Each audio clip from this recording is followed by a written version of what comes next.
마을 어귀에 여인이 서 있었습니다. 낡고 먼지 묻은 옷이었습니다. 머리는 헝클어졌고 발은 맨발이었습니다. 병자호란 때 청군에 끌려간 지 꼬박 3년이 지난 뒤였습니다. 순이는 살아서 돌아왔습니다. 그것만으로도 기적이었습니다. 그런데 마을 사람들의 눈빛이 달랐습니다. 처음 마주친 이웃 안악이 고개를 돌렸습니다. 골목에서 만난 노인이 혀를 찼습니다. 아이들마저 어미 뒤로 숨었습니다.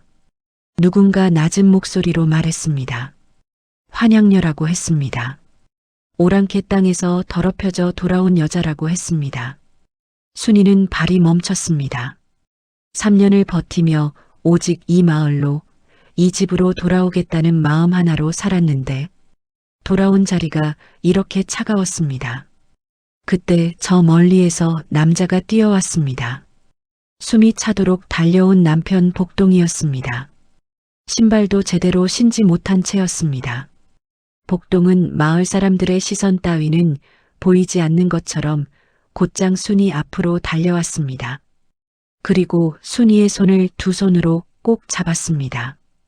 말이 없었습니다. 잡은 손을 놓지 않았습니다. 순이의 눈물이 쏟아졌습니다. 3년 동안 한 번도 울지 않았습니다.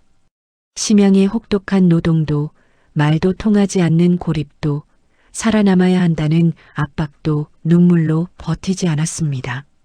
그런데 남편의 손이 닿는 순간 모든 것이 한꺼번에 무너졌습니다. 순이는 그 자리에서 주저앉고 말았습니다. 그런데 마을 사람들은 멈추지 않았습니다. 복동에게도 손가락질이 시작됐습니다. 환양녀를 아내로 받아들이는 남자라고 했습니다. 그 말에 복동이 고개를 들었습니다. 복동이 그 자리에서 무슨 말을 했는지, 그 이후 두 사람에게 무슨 일이 벌어졌는지는 따로 있었습니다.